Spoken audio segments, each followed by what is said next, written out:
Hello friends, आपके अपने YouTube channel में आप लोग का स्वागत है। आज मैं आप लोगों को दो चर वाले रैखिक समीकरण का 3.4 सारणी बताने वाला हूं। ये बहुत ज्यादा इंपॉर्टेंट है क्योंकि इसमें से हर एक साल क्वेश्चन पूछा जाता है, तो इसीलिए आप इस वीडियो को शुरू से लेकर के अंत तक जरूर देखिए। और ये टेबल जो है सारणी आप चुटकियों में लिख सकते हैं, आपको ट्रिक बताएंगे। तो चलिए, तो आज का वीडियो हम शुरू करते हैं और आपको ये सारणी बताते हैं कि ट्रिक के द्वारा कैसे आप भी इस सारणी को चुटकियों में लिख सकते हैं। तो चलिए, वीडियो में बने रहिए और ध्यान से देखिए वीडियो को। देखिए, अगर आप ए बी सी जानते हैं और एक दो जानते हैं तो ये टेबल को आप आसानी से लिख सकते हैं। यहाँ पे ध्यान देना है, ए बी सी डी आप जानते हैं तो देखिए ए लिख दीजिए और ए बट्टे ए कर दीजिए, फिर बराबर लिखिए, फिर बी लिखिए, बी बटे बी कर दीजिए। मतलब जो ऊपर में लिखना है उसी को नीचे में लिखना है। चलिए, ट्रिक स्टार्ट हो गया, ध्यान से देखना है। देखिए, यहाँ पे सी लिखिए और सी बटे सी लिखिए, हो गया।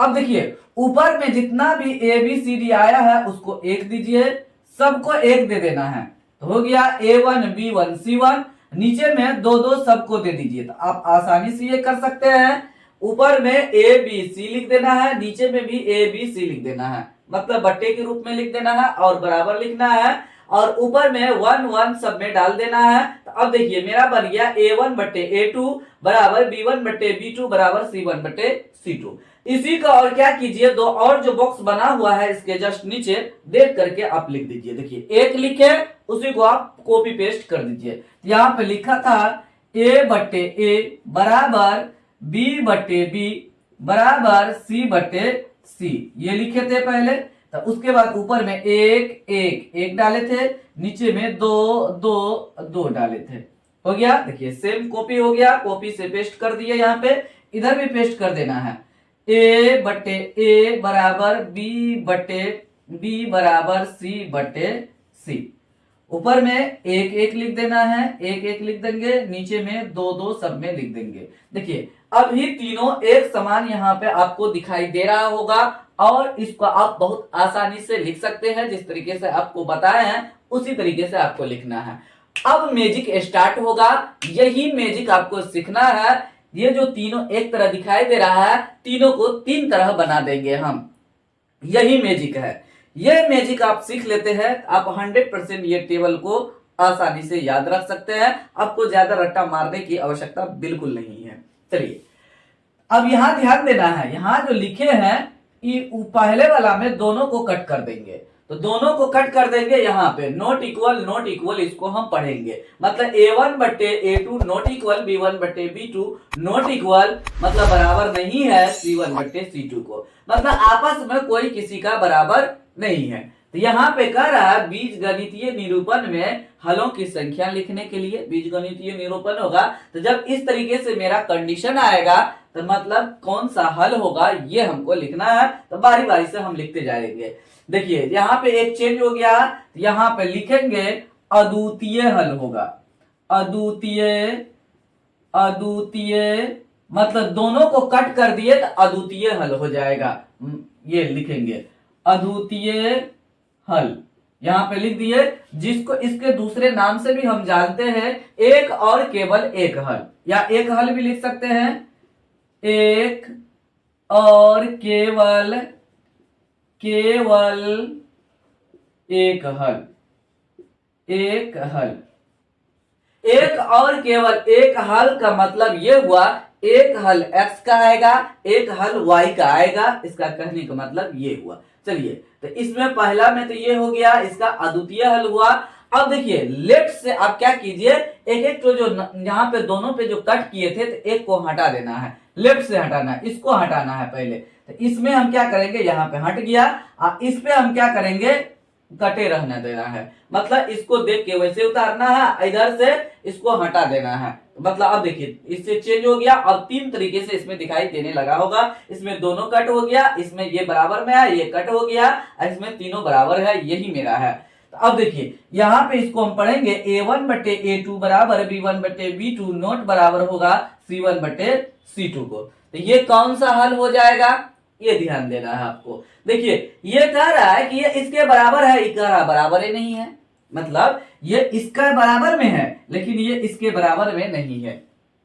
अब देखिए दो आदमी है, ये कह रहा है इसके बराबर में है, ये कह रहा है बराबर नहीं है, तो तीसरा आदमी उसमें आया, फैसला किया, तो उसका दोनों का जब बात सुना तो ये कह रहा था इसके बराबर है, ये कह रहा इसके बराबर है ही नहीं, तो तीसरा आदमी फैसला क्या कर देगा, देखो न तुम मान रहा है न तुम मान रहा है, चलो कोई हल नहीं हुआ इसका, चलो भागो दोनों आदमी। तो हम यहाँ पे लिख देंगे कोई हल नहीं, बस उसी को लिख देना है, क्योंकि ना ये बंदा मान रहा है ना ये मान रहा है, ये अपने जिद पे अड़ा हुआ है, ये अपने जिद पे अड़ा हुआ है, ये कह रहा हम बराबर में है, ये कह रहा हम बराबर में ही नहीं है।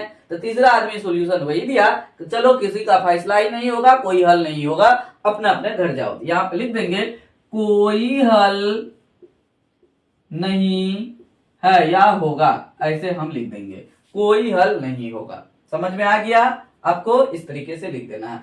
अब देखिए ये आपस में, ये इसके बराबर में है और ये इसके बराबर में है, आपस में तीनों एक दूसरे के बराबर में है। जब तीनों एक दूसरे के बराबर में होगा तो बहुत सारा हल हो जाएगा, क्योंकि सब आपस में एक दूसरे के बराबर में है ना, तो हल बहुत सारा होगा। यहां लिख देंगे अपरिमित रूप से अनेक हल होगा, अपरिमित रूप से अनेक हल होगा या है, ऐसा हम लिख देंगे। मतलब कहने का मतलब हुआ अनेक हल इसमें होगा। तो आपको ट्रिक समझ में आ गया होगा इसका किस तरीके से हम लिखेंगे। यहाँ कोई आपस में बात नहीं मान रहा था, कोई हल नहीं, यहाँ देखिए सब बात मान रहा है एक दूसरे के, वो उसका मान रहा है, मतलब बहुत सारा हल हो गया, हुआ ना, क्योंकि सब अपना अपना बात रख रहा था। देखिए ये आसानी से हम लिख चुके हैं, थोड़ा मैजिक दिमाग लगाए, आसानी से ये लिखा गया। अब इसमें ग्राफीय निरूपण जानेंगे कि इसमें ग्राफ कौन कौन सा होगा। देखिए अद्वितीय हल होगा, ये इसमें जो ग्राफ होगा प्रतिच्छेद करते हुए हमको दिखाई देगा। यहाँ पे इस तरीके से कहीं ना कहीं एक बिंदु पे हमको प्रतिच्छेद करती हुई रेखाएं होगा। यहाँ पे लिखेंगे प्रतिच्छेद करती हुई या हुए रेखाएं या हुई रेखाएं ये लिख दिया है। इसमें प्रतिच्छेद करती हुई रेखाएं होगा। चलिए जिसमें अब देखिए इसमें कोई हल नहीं है, ये समांतर हो जाएगा, तो इस तरीके से समांतर रहेगा, आमने सामने इस तरीके से एक दूसरे के समांतर रहेगा। यहाँ पे कोई हल नहीं निकला, समांतर रहेगा, विरोध करेगा, ना इसका बात माना ना इसका बात माना, तो आपस में विरोध चलेगा, मतलब समांतर में रहेगा, आमने सामने रहेगा एकदम। तो ये हो गया समांतर रेखाएं हो गया। इसमें देखिए कोई हल नहीं, इसमें क्या होगा, समांतर होगा, रेखाएं समांतर रेखाएं होंगे, तो समांतर रेखाएं होगी या है या होगी, इस तरीके से हम लिख दिए। देखिए इसमें प्रतिच्छेद करेगा, इसमें समांतर होगा। अब देखिए इसमें बहुत सारा हल हो गया, तो क्या होगा, एक के ऊपर एक रहेगा, मतलब ओवरलैप कर जाएगा। इस तरीके से हम लिख रहे हैं यहाँ पे। देखिए इसी पे एक और हम क्या कर रहे हैं, ग्राफ को डाल रहे हैं, इस तरीके से दो दो एरो लगाए हैं दोनों साइड से, क्या होगा, एक के ऊपर एक रहेगा इसमें, ये ध्यान देना। तो ये हो जाएगा, इसको हम समपाती बोलते हैं। यहाँ पे लिखेंगे समपाती रेखाएं समपाती रेखाएं। तो आपको समझ में आ गया, प्रतिच्छेदी हुआ, समांतर हुआ और समपाती हुआ। चलिए तो युग्म देख लेते हैं। ये जो अभी लिख रहे हैं तो ये बुक में नहीं है, लेकिन पूछता भी है। हाँ, इसके एक्सरसाइज में क्वेश्चन में है, इससे रिलेटेड क्वेश्चन है, लेकिन ये टेबल में 3.4 टेबल में सारणी में ये नहीं बताया है वहां पे, तो इसीलिए ये भी आपको युग्म बता रहे हैं कौन सा युग्म होगा, तो ये ध्यान देना है आपको। इसमें लिखते हैं, ये देखिए आपस में कट हो गया है, तो कट हो गया है तो क्या हो जाएगा, अविरोधी, विरोध नहीं कर रहा। विरोध कब करेगा, जब आमने सामने रहेगा तब। ये विरोध ये कर रहा है, ये विरोध नहीं करेगा, तो इसको हम क्या बोलेंगे, अविरोधी। ये एक दूसरे का विरोध नहीं करता है, समांतर में रहेगा तब विरोध करेगा, तो अविरोधी लिखेंगे, अविरोधी लिखे। अब यहां पर हम लिखेंगे संगत। तो संगत कौन कौन होगा, जिसका हल हो जाएगा वो संगत हो जाएगा। देखिए एक हल हो या अनंत हल हो, लेकिन हल हो रहा है तो संगत हो जाएगा। तो ये भी संगत है और ये भी, इसमें भी हम संगत आगे लिखेंगे। तो ये अविरोधी वाला संगत है। आगे हम देखते हैं इसमें समांतर है। तो ये देखिए ये विरोध कर रहा है, ये विरोध कर रहा है, इसमें विरोधी लिखेंगे, विरोधी, विरोधी। अब जब ये विरोध कर रहा है, देखिए अविरोधी को क्या लिखे, संगत लिखे। तो अविरोधी को यहाँ पे संगत लिखे, तो यहाँ देखिए अ को हटा दिए तो विरोधी लगा दिए, तो विरोधी हो गया। जब ये विरोध करेगा तो इसका ये उल्टा हो जाएगा, दोनों आपस में उल्टा हो जाएगा, तो संगत का असंगत हो जाएगा। ये अ उठ करके यहाँ आ जाएगा, इसमें आ जाएगा असंगत, सॉरी असंगत, ये असंगत हो जाएगा। ये ध्यान से देखना है, अविरोधी है तो संगत है, अविरोधी है तो असंगत हो जाएगा। मतलब इसका उठ करके इसमें जब आया टेबल में तो यहाँ पे आ गया, तो ये विरोधी हो गया, तो यहाँ पे असंगत हो जाएगा। ये आपको समझ में आ गया होगा किस तरीके से हम लिख रहे हैं। अब उसके बाद देखिए ये क्या होगा, आश्रित रहेगा, क्योंकि एक के ऊपर एक है इसीलिए आश्रित हो जाएगा। यहाँ पे लिखेंगे आश्रित, आश्रित होगा तो ये संगत हो जाएगा, क्योंकि इसका हल हो रहा है तो ये संगत हो जाएगा। यहाँ पे संगत हम लिख देंगे। ये आश्रित का संगत है, ये अविरोधी का संगत है। तो ये ध्यान देना है आपको, तो इस तरीके से ये याद रखना है। और एक बात और बता दें कि किताब में ये वाला टर्म नहीं दिया है, मतलब ये वाला मिटा करके दिया हुआ है, ये ध्यान देना है आपको। मतलब दो ही ठो दिया है, a1/a2 नॉट इक्वल b1/b2। अगला भी वैसा ही रहता है, आपको हम लिख करके पूरे ट्रिक से बताए कि किस तरीके से हम लिखेंगे। मतलब a1/a2 not equal b1/b2 not equal c1/c2, क्योंकि हमको ट्रिक से ये सारे को लिखना था, इसीलिए हम तीनों को लिखे हुए थे। नहीं लिखते तो आपको हम 100% ट्रिक से इसको लिखने में बहुत ज्यादा दिक्कत होता, हम नहीं लिख पाते और आपको भी नहीं सिखा पाते, इसीलिए हम ट्रिक से हम तीनों को लिखे थे और ट्रिक से लिखे। मतलब इतना ही लेके चलना है आपको, उतना ही सा आपका आंसर आ जाएगा। तो देखिए इस तरीके से हम टेबल लिख करके दिखाए, हम कोई रट्टा मार के नहीं आए थे, थोड़ा सा दिमाग लगाए, इस तरीके से इसको लिखे, कंडीशन को, इसको अनुपात की तुलना को लिखे, उसके बाद बीजगणितीय निरूपण, हलों की संख्या, ग्राफीय निरूपण और युग्म को लिखे।